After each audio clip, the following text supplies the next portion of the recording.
Welcome, Andrew. Oh, no, wait. Yes, you're connected to audio. Glenn, Chris, Julia, Zachary, David, Cody, Ed, Osiris, Austin, Dowd, Todd, Austin. Did I say Austin already?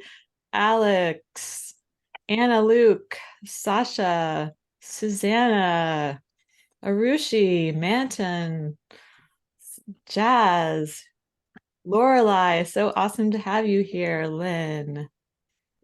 Who have I missed? I'm trying to get everyone all at once. So great to have you here. And we will be getting started in just a moment. Had a teeny technical glitch, as one does in every Luma event. So excited to have you here. Welcome, Danny. Welcome Danny and Derek. Yes. Welcome, Ku. Am I saying your name right, Ku? Hope so. Yay, and yes, please do feel free to introduce yourself in the chat, as Lynn has modeled for us so beautifully. Super excited for this conversation. I'm just giving a couple more minutes because people are still coming in hot here. Welcome, Aaron. I'm just so excited to be able to share this conversation with everyone here. It is going to be amazing. And yeah, let's see here. Any more folks that we need to let in? You're all beneficiaries of my new podcast, Mike. Oh, what? It does sound really good. I have a podcast mic, but I don't think that's what I'm using right now. Why? I don't know. Let's see here. Okie dokie. All right, I'm going to go ahead and just say we're going to get started here. So welcome, everyone. I am Laure. I am a member of the Integrity Institute, as well as kind of a probably overcommitted to many organizations working in the field of trying to make tech a better thing. And I won't do a lot of introduction of myself, but I will say I'd love to bring Sean up to just do a quick intro on Integrity Institute and what we're about. Sounds great. Thank you so much, Laure. Unlike Darius, I do not have a podcast mic, so I hope all of you can hear me okay. Hello, everyone. My name is Sean. I am the Partnerships and Collaborations Manager at the Integrity Institute. And on behalf of the Integrity Institute, I'd like to welcome you all to today's awesome event. I see many members here in the Zoom, but we also have quite a few guests from the public.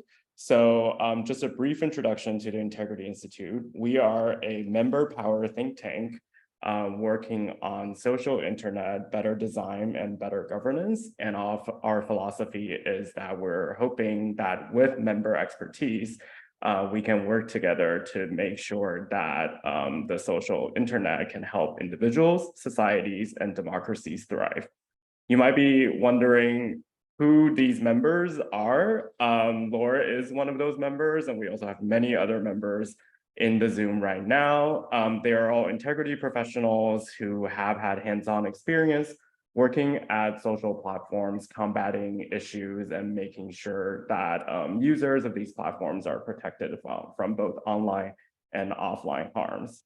So today we're super excited that Laura has organized our first public event of the year of 2023, and we have two awesome guests, Darius and Kat from Medan, joining us. So with that said, I will pop it back to Laura for the rest of the event. And for those of you who might not have known the Integrity Institute already, I hope this is the awesome first introduction.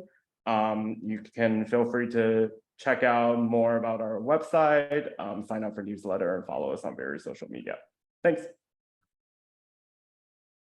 Thank you so much, Sean.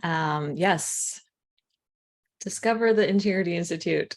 Exciting. And I'm going to actually have Darius and Kat introduce themselves, but I'll just give a little context here. So, of course, we are talking about moderating in the Fediverse and other things related to the Fediverse. So if you're like, what's this jargony term, the Fediverse? We're going to talk about that, and also get into some of the challenges and opportunities of what that looks like when we're talking about actually like, how do we, have a good experience with it, and how does that work for both participants and folks who are moderating. So I'm going to pass it first to Kat, and then you pass it along, Kat. Okay, cool. I'm Kat Lowe. I'm a content moderation lead at Medan, and I've been a consultant and UX researcher for social media platforms and services around content moderation and anti-abuse or trust and safety. And I've also been doing a lot of, since 2010, a big part of my work has also been supporting targets of abuse through online platforms, most importantly as a community moderator. So I've been a community moderator on Reddit, for Reddit's, subreddits, Facebook groups, Discords, Twitch chats, IRC channels, and all of these other online community spaces that are very, kind of locally oriented, from the scale of like 10 to millions, but, all over the place. Yeah, so Darius. Hi, my name is Darius. I'm based in Portland, Oregon. I'm a senior software engineer at Medan, and at Medan we work on I help build software that helps people who are fighting misinformation coordinate their work with one another, and also we do a lot of work on content moderation as well. That's sort of Kat's wheelhouse, and I've known Kat for a long time. And I thought, oh, well, okay, I have a Fediverse background. Kat has a content moderation background. We could probably work on content moderation on the Fediverse pretty well together. Kat's on the Fediverse too, but for those who don't know me and my work, the reason I'm here is that I've been working on Fediverse stuff since 2016, 2017. I did a Mozilla fellowship where I focused on decentralized social media and making it like useful and safe and fun for everybody. And one of the things that came out of that was a guide called Run Your Own Social that's still used by a lot of people who are trying to figure out where they fit into the decentralized social media landscape. And I also maintain a few technical projects and also a project called Hometown that's a modification of Mastodon that's focused on small community features. So. Fantastic. Let's see here. I'm going to do this thing. I think I can add us to our spotlight. Okay, cool. Awesome. Apologies, everyone, because I am trying to manage Zoom while talking, which is not a good idea. Don't do that. But I wanted to just start out, and we have so much to cover. There's just so many things around this topic. So I want to get us started and also let everyone know that if you do have questions, I will try to pay attention to the chat to some degree, and also feel free to raise your hand. That would be the best thing if you raise your hand, because then I will actually see it a little bit more easily. We don't want to have like a YouTube thing where you're just watching, participate.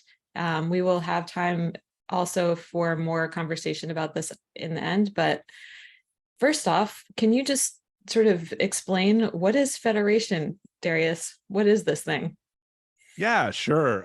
When we talk about Federation, in like a U.S. context, it's sort of like a federation of states. How the United States is a bunch of individual states that can, that are sort of banded together under a common banner.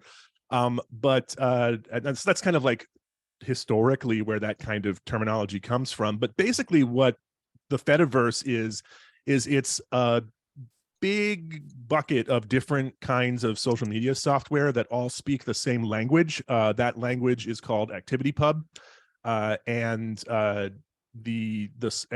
because my software speaks the same language as your software, then we can talk to one another. Just like Google and Yahoo both run email, but they both speak SMTP, so you can email someone at Google from Yahoo and vice versa. Now, the Fediverse is very diverse in terms of the kinds of software that it supports. So you might have something that looks like Spotify over here talking in some way to something that looks like Twitter over there. And that's super exciting and weird. And it's what got me originally interested in it. I'm a big fan of interoperability between services, and I don't like walled garden social networks, and I like to be able to choose where I spend my time and how I engage with it. So that sort of was the original draw for me. Yay. It made me want to remind myself, I got to plug another thing I'm involved with, which is called the Collaborative Technology Alliance, which we are focused somewhat on interoperability. And I'd love to get a sense. So when we think about the Fediverse, I think a lot of the attention has been on Mastodon. And this has mostly been because of what's happening in Twitter, as well as Mastodon being kind of one of the more well-known pieces of that architecture, the Fediverse. So not to leave everything else out, but Kat, maybe you could talk a little bit about what is federated moderation on Mastodon? Like what's different about that kind of moderation versus moderating something else? Yeah, so I mean, I guess if you're thinking across, Reddit or Twitter or these other places, I think moderation on, I feel like Darius will have some good commentary on a lot of the practical work, moderation work on Mastodon, but broadly, content moderation in the Fediverse kind of has this halfway point in between traditional content moderation and community moderation. And I realize I probably need to explain community moderation just in case, but community moderation is when you're the moderator and admin of a Facebook group or a subreddit, and you essentially have kind of the governing power over that particular community space, which also means that you're responsible for the content on it, but you have agency over like what you kind of allow or don't allow in your community, and you have basically a team that you recruit either as volunteers or paid. But basically Reddit, so something like community moderation, like let's just say Reddit, you have subreddits. And so each subreddit is its own like locality or like has its own jurisdiction in a sense. And whereas content moderation on major social media platforms is, tens of thousands of people behind a wall who basically enforce what is kind of a global policy. And a global policy affects everybody on the platform. So anytime you have, a moderation, like, a policy change you want to make, a way of moderating, like either for tools or even algorithms and any kind of way that you moderate, it has an effect on everybody, on the millions and millions and millions of people, billions, who knows. Whereas on any particular instance, and Darius, I don't know if you want to call it server, instance, Mastodon. I like to say server or website. Okay, I'll use just server because I feel like the website I'll get mixed up. But whereas on servers, it's much more similar to say like a subreddit that has, between 10 and 1 million users, where the moderator can say, well, we're not moderating everything on Reddit because getting kicked off of Reddit has like more serious connotations than getting kicked out of a subreddit. So essentially moderators in these sort of smaller online communities and the ways that they're able to determine their own norms of how they want their spaces to be, I think is much more similar to how moderation works on servers in the Fediverse.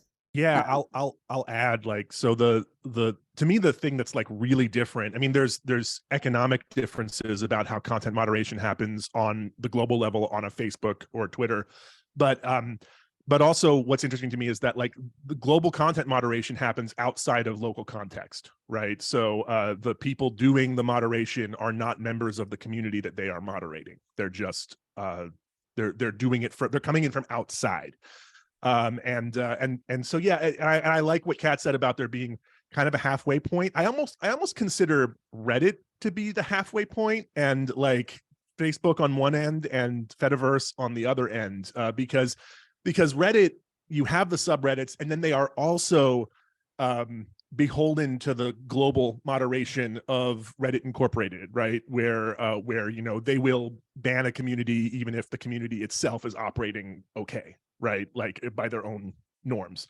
So whereas like on the Fediverse, there is no grand arbiter of what is what's a norm and what isn't. Every community does things like manage the other communities that they are connected to. So there's a sort of the nuclear option on Fediverse is called defederation, and it's where I'm running a server for 60 of my friends, some of whom are here on this call, and I can say, look, the people on that server have been harassing people on our server, for example. Like, we don't want anything to do with them. We're cutting them off completely. And what it means is that they're basically invisible to us, and we're more or less invisible to them for the foreseeable future. And it's a social decision that's carried out through technical means. And it's very powerful and very controversial. A lot of people get very mad when you defederate with them because it means they necessarily have less reach than they would otherwise, and so forth. But to me, it's just a way of keeping individual communities safe. And it does result in sort of islands of communities, but also, like, when people say there's no Nazis on Fediverse, that's plainly incorrect. The difference is that I can make sure that me and my users never see the Nazis. And they're kind of off in their corner talking to each other. And I don't have anything to do with them. Let me ask a question just for clarification about the actual mechanics of this. So on Twitter, for example, a individual user might be banned or lose their account or something like that. On the Fediverse, there's a way of unfederating with a whole community. How does that work in practice for like individual, if you have an individual who you want to block, you don't necessarily want to block their whole federation. What does that look like? Yeah, there's the individual blocking is sort of a subset of the whole community blocking. It's essentially a strong block that is applied to an individual account as opposed to an entire community. And that's more common, and it kind of goes in all directions, right? An individual can block an entire community, a community can block an entire community, individuals can block individuals. So all of those are available. Very, very often I'll just say, oh, it seems like maybe there's one bad or annoying actor on this server that's otherwise fine, so I'll just block them. But if I start noticing more and more bad or annoying actors, and it seems like their administrator isn't doing anything about it, then I'll block the whole server with and that's fine, because I've talked to my users and we've decided that we have certain norms about who we want to engage with. Well, that's super interesting, because of course, one of the things that comes up here is moderators of servers, and I don't know if I'm even saying the right word for that, so please correct me, but the folks who are moderating the servers may or may not be consulting with their community, right? So there's a lot of interesting things and layers of this, and I'm curious if you can just sort of speak to what you've seen as patterns, seeing different communities and how they're moderated, and even like, is something a community once it becomes, like 10,000 people or something? I'll speak to this from the Fediverse angle, and then I'd love to hear Kat's take on similar situations that have come up in Discords or on Reddit and things like that, because I think there are lessons to be applied there. Let's see. Oh gosh, sorry. I was a little distracted by by some very good questions in the chat that are kind of related that I want to respond to as well. So I think I'll just do that. So Andrew asks, how do you think about defederating when you see a mix on a server of harassers, but also your users want to follow? And this gets into what you were saying about talking to the community, right? Like, I think there's one pattern out there, which is it's a community process, right? Like, so we haven't had that many issues on my server where we've had to discuss this sort of thing as a community, because usually it's cut and dry, right? Usually it's like, oh, well, these people are just awful, who we don't want to talk to, right? Fine, they're gone. But there was a case recently with a server where it was not so clear cut. And I did an experiment, which I thought went quite well, actually, where we have a Lumio server. So that's like Lumio is a piece of software for, it's like forum software for collaborative decision making, essentially. A lot of co-ops use it. And we don't use it often, but when something that requires debate comes up, we just move the conversation to Lumio and we do a discussion and a group kind of, we try to come to group consensus. And we managed to do that in that case. And we figured out where we landed. We didn't land where I thought we would, but I think we landed at a place where most people in the community were quite happy. But keep in mind, my community is about 50 or 60 people, right? So how do you do this for 10,000 people or 100,000 people? My answer to that has always been don't. Like, run your own social is very much about having smaller communities, because you can make these nuanced decisions as a group. But I understand that there are issues where things are going to be less clear cut. I think if you can manage to keep your community still small enough that you can have a kind of town hall process about it or something like that, like look at content moderation as a governance feature, right? Like, there are going to be cut and dry things, but there's going to be things that are going to require you to discuss this as a governance issue with your users. And I think that's the advantage that the Fediverse has over big companies that need to scale. Like Facebook could never have a town hall about individual content moderation decisions, right? It doesn't work structurally. But it's a structural advantage that we do have, provided that we don't blow things up to a Facebook level of scale. Well, just like as a sort of pointing at this thing that you're saying, because I think it's so important. I wonder whether, because we've sort of been trained by social media to think that scale is great, there are, quite a few of the servers are picked by people because they are so large and there's so many other people on it. Folks who are we're getting some weird echo. Maddie, can you unmute anybody who's accidentally unmuting? Yeah, so I'm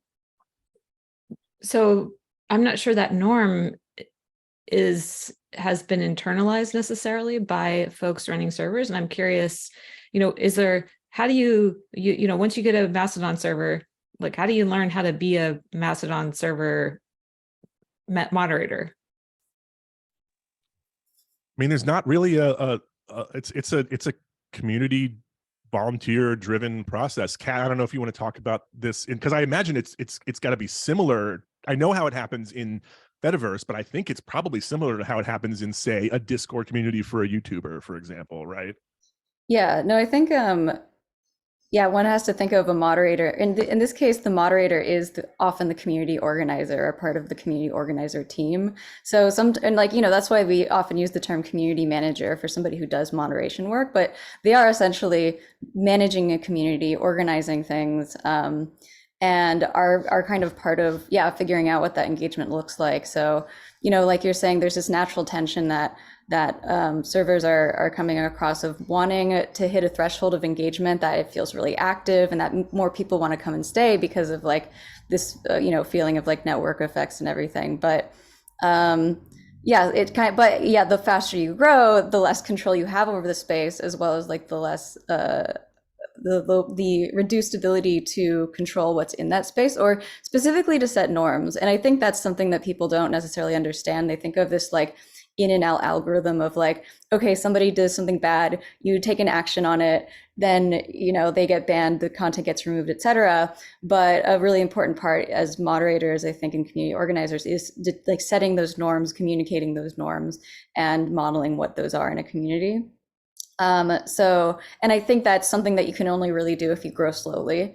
So I think that there is a really strong case to be said, but I guess the problem is also, if you're worried about people running back to Twitter, you're like, oh my God, I got to grow it quick so people will feel like this is the place to be.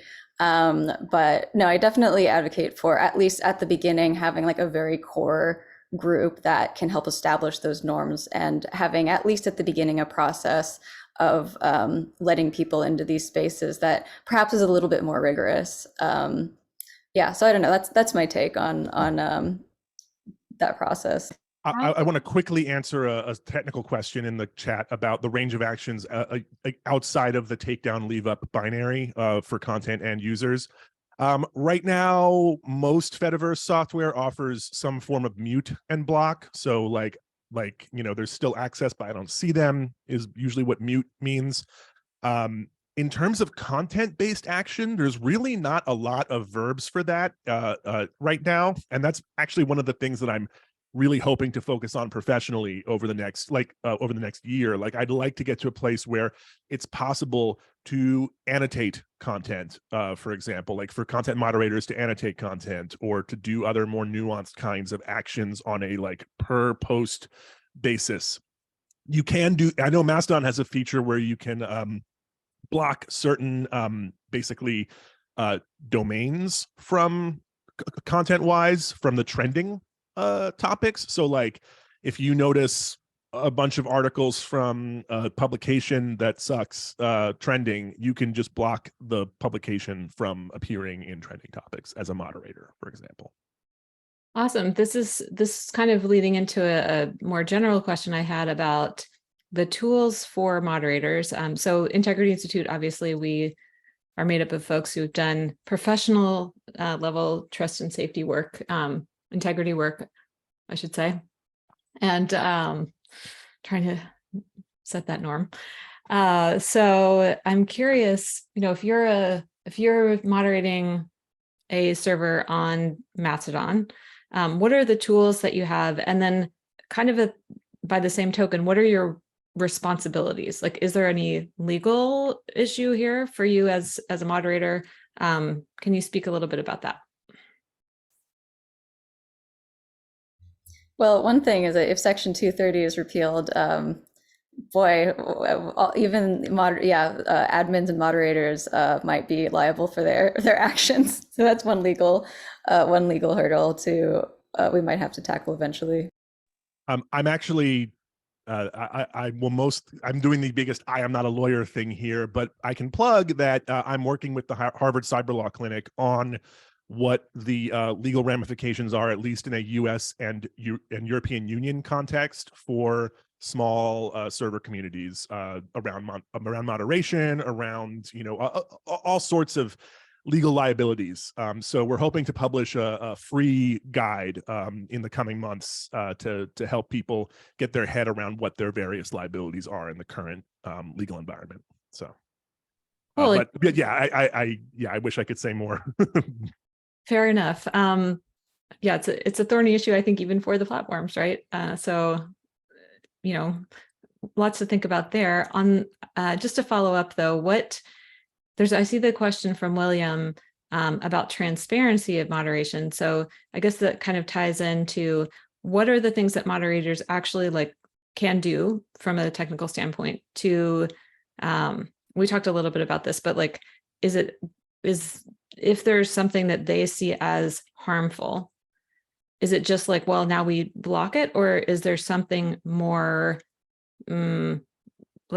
we need to flag that this is harmful so other people will know kind of level thing, I guess. And then second, is that clear when there's been moderation? How do people know that? There aren't a lot of mechanisms, like I said, for annotation and that sort of thing yet on the Fediverse. So my very quick answer to that is pretty much it's a block or not block. And on most Fediverse software, the transparency has to come proactively from the moderation team, actually telling their users. There's some automatic transparency. You can set certain settings to say oh, show servers I blocked and things like that. But for the most part, it has to be proactive. I think, Kat, I'd be really interested to hear what experience communities on Reddit or Discord or other places have had with transparency. How has transparency worked for them or not worked? Yeah, I mean, I think in a lot of cases there's technical, I think transparency is very socially mediated, right? I think in this case, especially in these more localized contexts where in many cases, signing onto a community is signing on to trusting the person governing that community. But I think I just also wanted to point out tensions that, yeah, we do see on Discords and Reddits and Twitch chats, is that not only are you a body in an online community that can do this investigation work, but you are also now publicly accountable for your actions. And so that any action you take that people disagree with could launch potentially online abuse against you. Or, you know, I think there's a lot of tensions in how one would present that transparency, understanding that, yeah, that it could kind of have knock-on effects for admins and moderators who might even be afraid to take certain actions if they think that it could, yeah, put negative attention on them, especially if, you know, they're not given the appropriate ability to contextualize their decisions and so on. Yeah, I try to be mostly transparent within my own community about these sorts of things, but not externally. I don't think it's anyone else's right externally to know what we have moderated or not. And I say mostly transparent because some of it's just like, my users don't need to know that I blocked a spam bot. You know, like, it's just not like, they don't need that level of transparency from me. I see a question from Patricia about illegal activity and law enforcement requesting data and that sort of thing. To my knowledge, law enforcement hasn't really been actively requesting data from any Fediverse servers really so far. I mean, maybe it's happened, but it's not happened enough that I've heard about it. In terms of illegal activity, of course, that really depends on your jurisdiction that you're operating in legally, and like what the different laws are in that jurisdiction. Again, I think this is something that I'm hoping my legal guide that I'm consulting on will help with. But it hasn't been a huge problem yet. There's also a question about coordinated harm on the Fediverse, which we do see.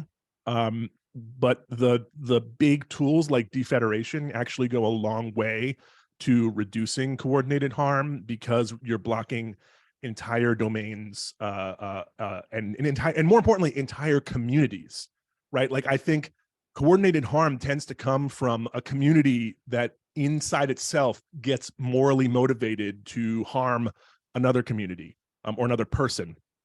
And if you can, because these communities are tied to infrastructure and you can block that infrastructure, you have a pretty effective way of staunching that wound. It's not perfect, but it works quite well. It works well for spam too, you know, like, it's just like it's expensive for spammers to spam on the Fediverse because of the very heavy-handed blocking mechanisms that we have.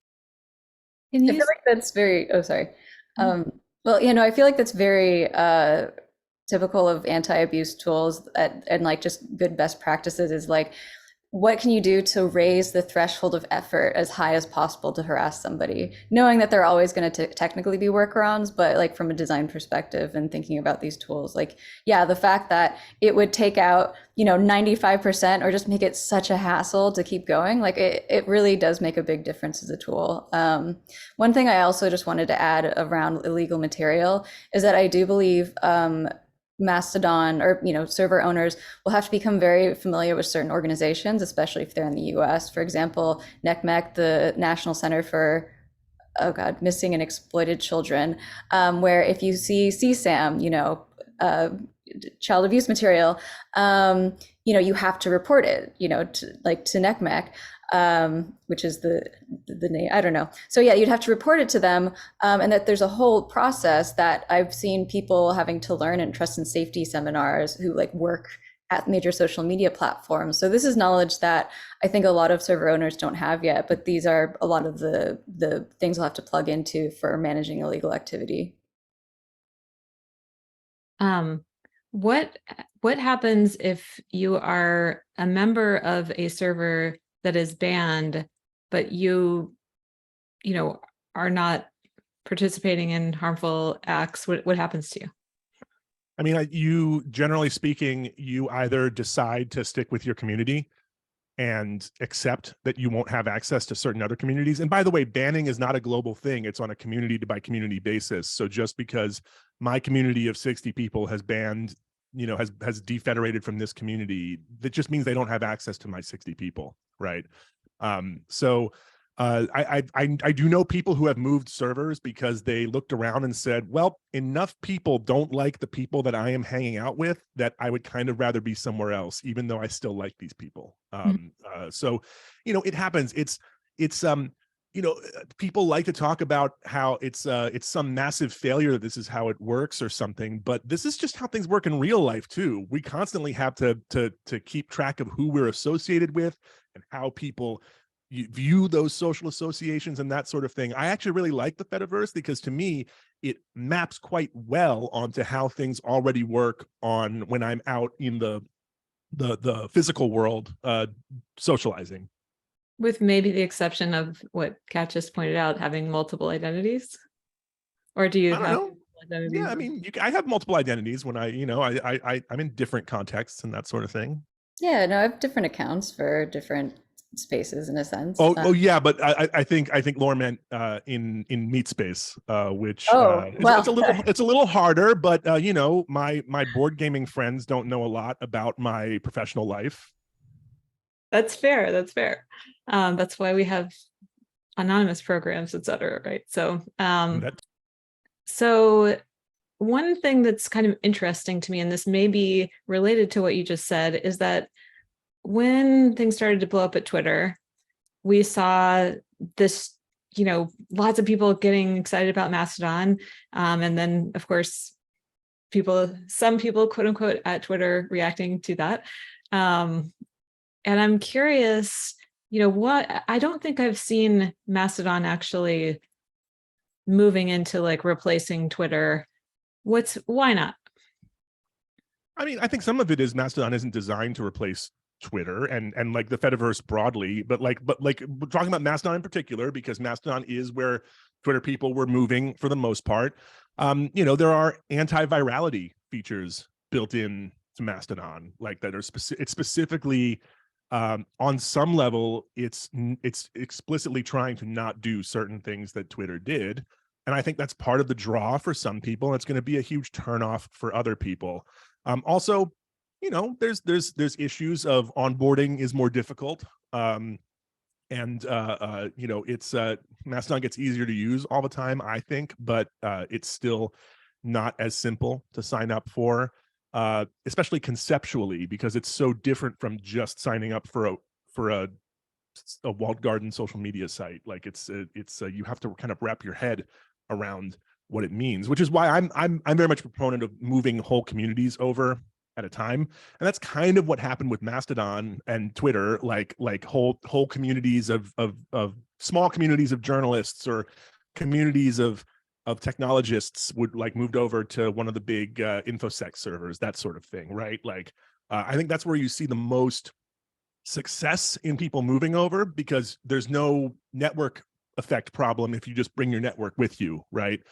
But yeah, I also like even before October when the huge migration happened, and the size of the Fediverse was a tenth of what it is right now. If people asked me, I would say no, we're already a success. There's thousands, tens of thousands, hundreds of thousands of people who use it as their primary social media daily driver every day. And it's working for us, and that's great. And there's who's to say it's not a success because no one's making money off of it. No one has to make money off of it.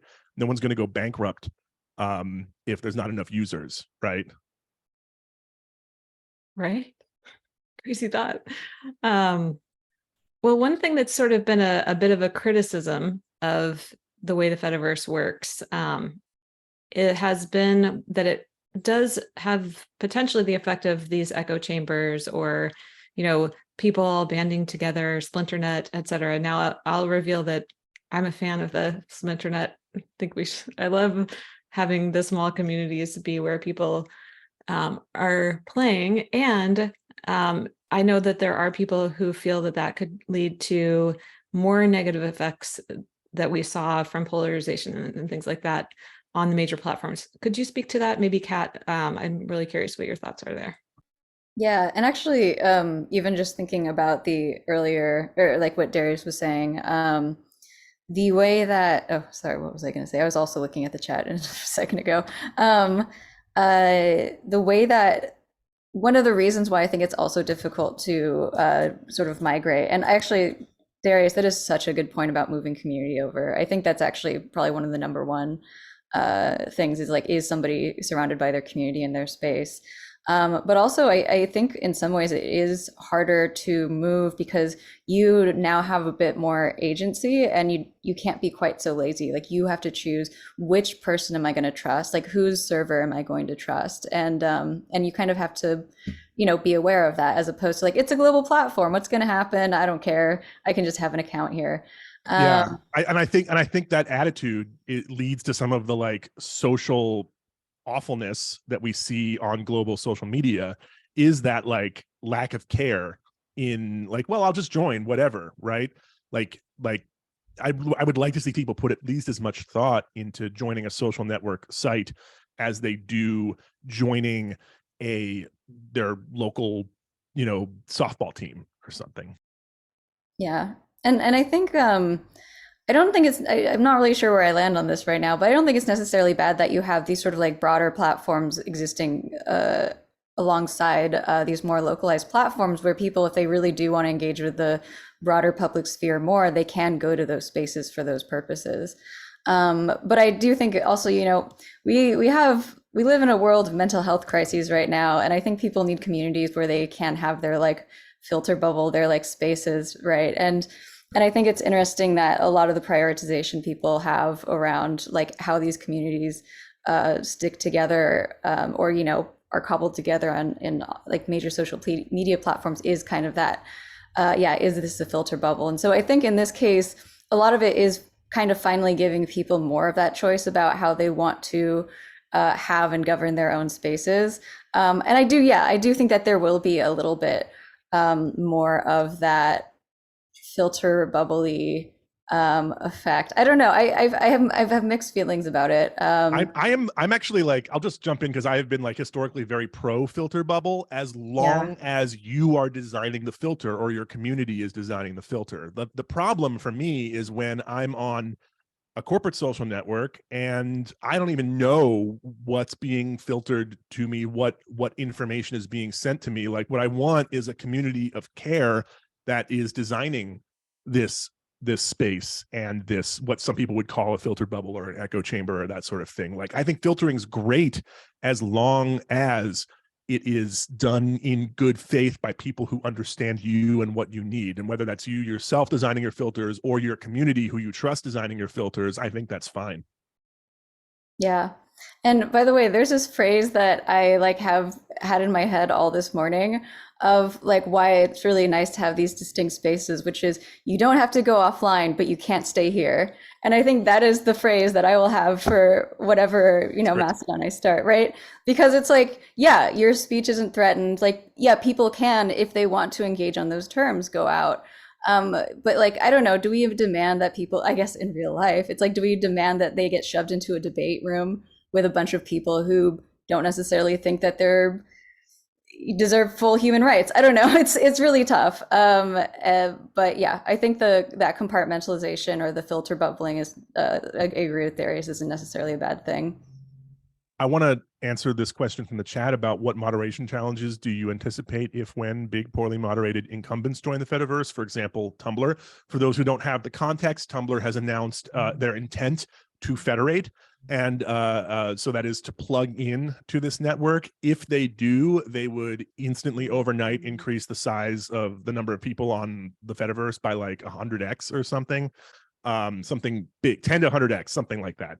And there are some, the devil's in the details, right? You can federate in a sort of read-only way where they, for all we know, they're going to make it just so that you can subscribe to Mastodon feeds from inside Tumblr, but no one can read Tumblr from outside of it. Who knows, right? I don't know what they're planning on. So it's like, we won't know until they actually do it. But if a poorly moderated incumbent like Tumblr, I mean, I don't know how poorly or unpoorly moderated they are, but let's assume they are, since they're like many, many millions of people. If they join the Fediverse, I think there's going to be a lot of there's going to be like a big reckoning, and people are going to have to There's going to be a lot of people just blocking it on principle. There's a lot of people who are concerned about having ads shown alongside their content on Tumblr. Like, I didn't consent to having my content advertised against, so I'm just going to block you so you can't advertise against my content. I think Tumblr is going to have to do a lot of learning too, necessarily. Honestly, I don't know. I don't know what the moderation challenges are necessarily going to be. I think the big challenge might be one of context collapse, or like context, people coming in with a Tumblr context and posting Tumblr type stuff, and then that's going to clash with the people who are currently on the Fediverse. But I don't know. It's interesting though, because like all you have to do is press one button and Tumblr doesn't exist to you anymore, right? So it's not like you're being force fed this stuff. So I'm very curious to see how that shakes out. This kind of ties into something that I think is also interesting, and it's been a challenge for me in my attraction to the Fediverse, and that is that when we look at other corporate social medias, what has been a very common pattern is that there's a heavy Black population who are really like innovating, driving a lot of the content. A lot, things are happening there, and I've noticed that that is not the case on Mastodon. That Mastodon is pretty white. So I'm curious, A, what do you think the reason for that is, and B, what would change that? Is, I mean, it's having Tumblr come over solve that problem in a way? So I just want to push back a little bit and say that the Fediverse is not overwhelmingly white. It is overwhelmingly anti-Black. There's actually plenty of non-Black and non-white presence on the Fediverse, and I think it's a huge problem. The anti-Blackness on the Fediverse is a huge problem. It's a documented problem. There's a couple of articles you can look up that have interviews with moderators from Black-run servers. Particularly, there was one known as Play Vicious that had to shut down because of coordinated and non-coordinated, really just overwhelmingly poor reception to their rhetoric and their I guess I would just be repeating myself, their style of communication, their what they want to talk about, all that sort of stuff was just received incredibly poorly mostly by like the Northern European libertarian free speech free software folks who did not jive with what they were doing. But it's not limited to them. It was all over the place. I am hopeful that by bringing over large community networks, we can get over some of that. I would like to see, I was at an event called Black Twitter Summit a few months ago in New York.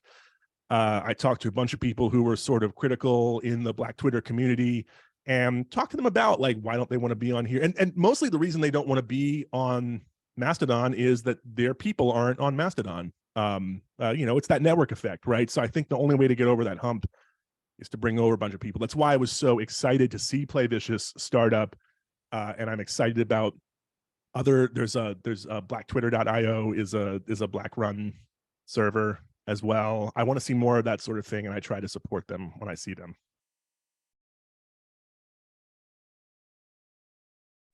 Well, Yeah. Oh. Go ahead. I was gonna say, like, I think, yeah, on some level it will be oh God, what's it called? Inertia? I don't know. I think there is a kind of an inertia issue with a lot of folks in terms of, I guess, I don't know. I think it's just a matter of, getting a lot of these communities to come in. I realize Darius kind of said everything I would have said anyway. Yeah, and then I'll acknowledge that, none of us are Black on this panel, so how well we can speak to this is going to be somewhat limited, but I think it's an important thing to raise and for us to reflect on. I'm going to drop an article link in the chat too. Thank you. So someone asked an anonymous question. At what point, if at all, do staff of the federated platforms assist various community moderators in countering harm? And I think this is an interesting question because who are the staff of the federated platforms? Yeah, there's multiple layers of staff that you would consider, right? There's the largely volunteer open source developers building a lot of the software around it. There's also non-volunteer developers, like Mastodon is an incorporated company in Germany, and they do pay their, they have some employees or contract. I'm not sure the legal setup there, but they have people who work for them who they pay, and they do it professionally. So there's that level of staff.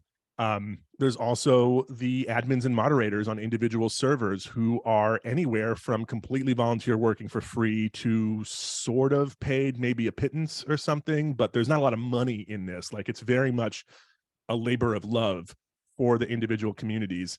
I want to be careful thinking about Mastodon or the Fediverse even as a platform, because specifically platforms imply a single legal entity and decision-making entity that can sort of de facto declare things to be one way or another, right? Facebook is a platform, and it can decide that it bans the word, Twitter tomorrow, right? Or like Twitter banned posting links to Mastodon servers for a while, right? Like, they could do that. There's no mechanism for that, and in fact there's no legal mechanism really of like a government could ask Twitter to hand over information or to do something or try to pressure them or whatever, but because it's decentralized, it's much harder to pull those sorts of levers. So like, and I'm going off on this because I have an essay coming out soon about how platform is like the wrong thing. This is really all happening through protocol rather than platform.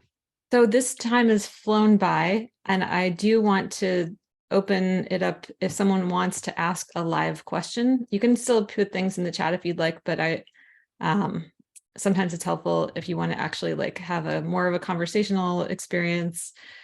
Please do raise your hand, and I'll see. Let's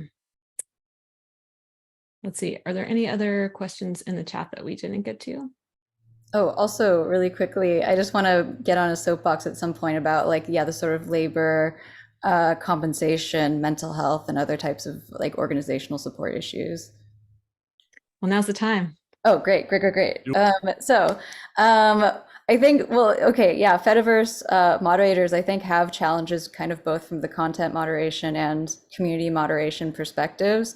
One of the issues that I think people will see is that because they're not companies that have these resources and that are not like necessarily legally responsible for their moderators, they don't necessarily have to, nor do they necessarily have the capacity to provide a lot of that support in terms, like even just organizational or operational support of like scheduling shifts, making sure everybody's, doing everything at their assigned times, but also making sure that, they aren't getting traumatized from seeing disturbing content, as well as, even like HR issues between moderators. So there are a lot of these elements, the sort of kind of social organizational elements of moderation that I think people will start running up against a lot more as spaces grow.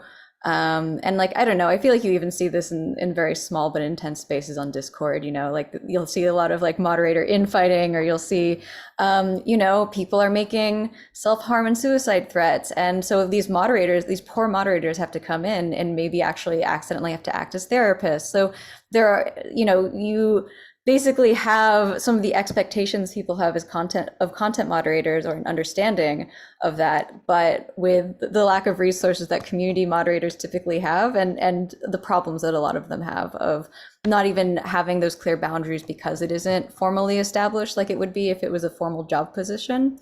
But yeah, essentially I'm advocating for like these resources and tooling around sort of maintaining teams, mental health, and things like that. But it's interesting because so the previous event that we had here at Integrity Institute related to community moderation on platforms where people are not getting paid, like Reddit moderators. And it seems like the Fediverse could potentially be a little bit better in that. I know there's things, I think someone here is from Social Co-op. I believe that they have like an open collective or something to have money to pay people. That is an option, I think, that's more clearer for Fediverse moderators so that, you can block the access to your server without being resourcing, contributing type of thing. So what do you think of that idea? I love I a think, good fund. yeah. Oh, go ahead, Kat. Oh no, I was just saying I love good fun. One thing I also want to point out is sometimes moderators don't want to be paid as well.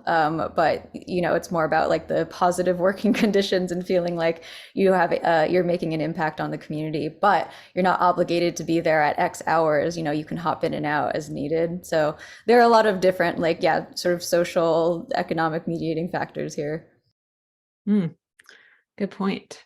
I think we are kind of running out of time. Crazy. It's been so fast and furious, and there's so many other things that I would love to continue the conversation, but perhaps we can do that asynchronously. So you can, I'm sure, follow everyone here on some sort of federated or non-federated spot. And if you would like to stay in the loop, feel free to email us through the Luma or at, I think, hello@Integrity Institute.